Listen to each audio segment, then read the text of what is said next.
as a native New Yorker, as a basketball fan, seeing the Knicks struggling the way that they are does suck. Obviously, a lot of my friends are Knicks fans. I'm looking at it and I'm saying, why in the hell are you struggling so hard?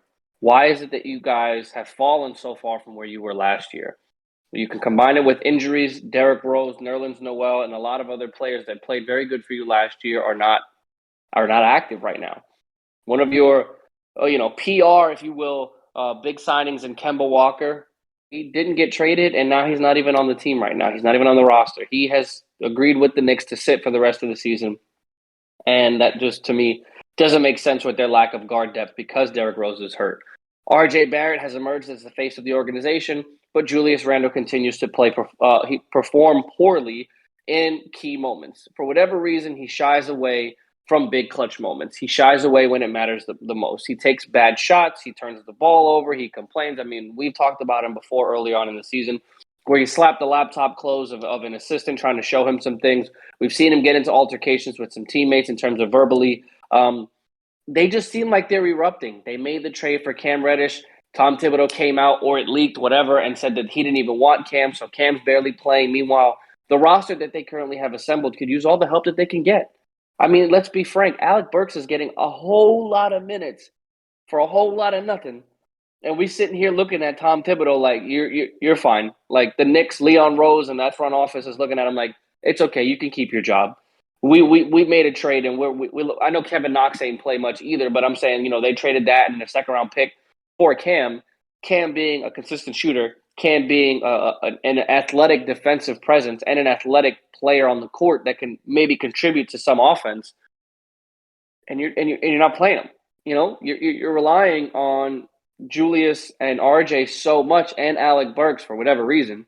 And you're saying, well, this is the lineup I'm going with. Tom Thibodeau's always been a coach to rely on a 7 to 8 man rotation at most. You have a bench that, at this point, you might as well see what the young guys can do. You might as well see what they're going to be able to bring to the table. Because if you keep losing at the clip that you're losing, the Pacers are going to pass you, and you're going to be 13th. And if you keep losing further beyond that and the Pistons start to wake up, which we all know they're not, but I'm just giving a hypothetical, you will be 14. So there's about 20-some odd games left in the year. You need to make some changes, whether that's your starting lineup, whether that's your rotation, whether that's your coaching staff. The Knicks need to figure it out, and they need to figure it out fast. Because if I'm being frank, aside from Tom Thibodeau, I don't see Julius Randle coming back. I don't see Derrick Rose coming back. I don't see Nerlens Noel coming back. A lot of Taj Gibson hasn't been playing either. I don't see him coming back. This is going to be basically a brand new team with R.J. Barrett being the only person who will be coming back. Kevin, it's just the Knicks just kind of live up to that stigma that they have. It's just they almost kind of remind me of the Cowboys to a certain extent in the NFL, just because when they get hyped based off of one good season, what's it typically followed up by? It's followed by an inconsistent team, a team that doesn't live up to expectation, and overall is just a subpar product. Now, with this year, I think it's mostly been internal as far as just, I think there's a lot of discord between Tom Thibodeau and the players this year. I think that's really kind of the main point of contention. Now, I don't know if it started with the whole Cam Reddish situation when he was traded from Atlanta to New York, and Tom basically said that I'm not going to play him just because I didn't want him here. I don't know if that was really the fire starter that got this whole Knicks season thrown into basically turmoil this year, but I have to look at the Knicks as a whole. It's just, I mean, they're 1-9 in their last 10 games. They've lost 6 straight games in a row.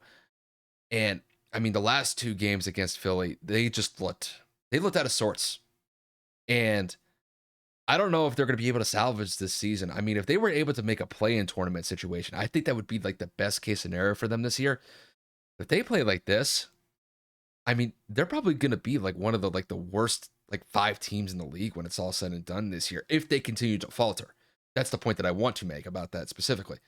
But, they have a good roster at the helm. They have good players to work with. RJ Barrett has really stepped up the last couple weeks, but I need to see more from Julius. I need to see more from some of these role players. And just unlike last year, these guys are just not playing up to snuff. And they're sitting at 12, 13 games under 500 for a reason.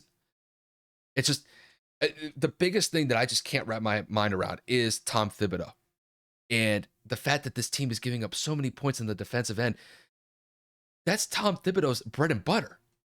And they're getting smoked in some of these games, giving up over 120, even over 130 points in some of these games. This is so unlike a Tom Thibodeau led team.